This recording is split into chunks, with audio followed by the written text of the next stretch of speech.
Alright guys, so this is the form that we're going to use to collect our SLOA information, and something that I want to start doing every semester so we can start comparing some rates and getting some trends in the fitness center.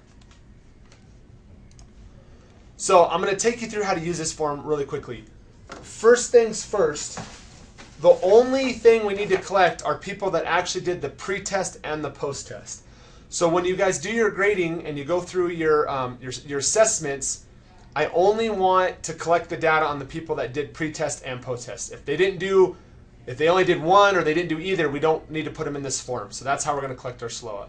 So you're going to go through on the front page, it should check male or female, and I'll just use an example, male.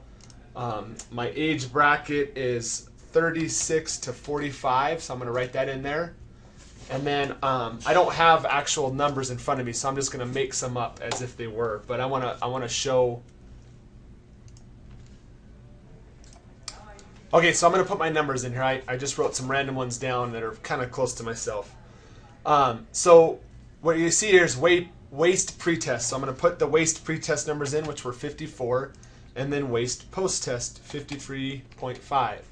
And then I'm going to put my hip in, 62. And then my hips post-test were 61.5. And then plank was 68 seconds. And then post was 72. Wall, whoops. Put it in the wrong spot. Okay, so 68 and then 72. And then wall squat were 54 and then 56. If you look over here to the right, as I'm putting all these numbers in, it's automatically calculating the formulas in these columns. Make sure that you don't mess with anything on these highlighted columns.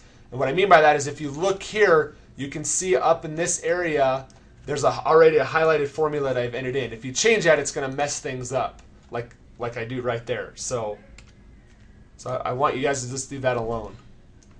Don't mess with anything in the yellow columns. So I'm going to go back to entering my numbers now. So shoulder right, 15. Pre-test, shoulder left, pre-test, 15. Shoulder right, post-test, 14. Shoulder left, post-test, 14. Sit and reach, pre-test was 17. Post-test was 19. Weight was 205 pre-test. Weight at the end was 202 post-test.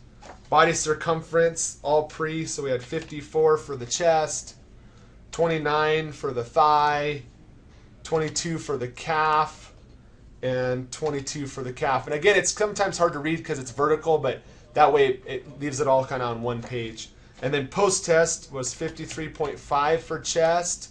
Thigh was 27, for the calf it was 21.5, and for the arm it was 22.5. And then body fat was 20.5 pre and 19.8 post. And then again, if you look over here, it has done the calculations all for me. And so for these people, they started with a ratio of 0.87 and ended with 0.86 with a difference of 0.001 between pre and post test ratios. And then if we do plank change, they gained 4 seconds because it doesn't have a minus, so they gained 4 seconds in plank. They gained 2 seconds in wall squat. They lost an inch of mobility, shoulder change in the right, so they decreased or actually gained range of motion in this case, 1 centimeter, and same with the left. On sit and reach, they were plus 2 centimeters, so they gained range of motion there.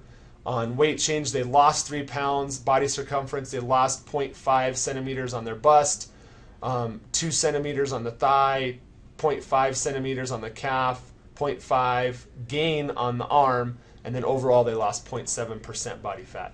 So again, this will do it all for you.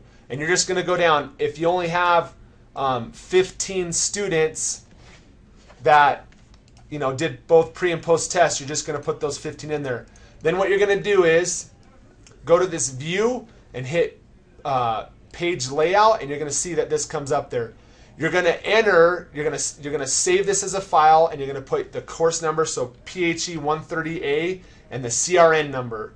And then you're going to put your name, Karpinski or Schmidt or whatever, and then it'd be fall 2012 here. Enter that information, and you're going to save that file, and you're going to send it to me. and you're gonna email it back to me so I have it, and then I will take all this data and collect it. If you have questions, get me personally, but that's what we're doing for SLOA for this semester.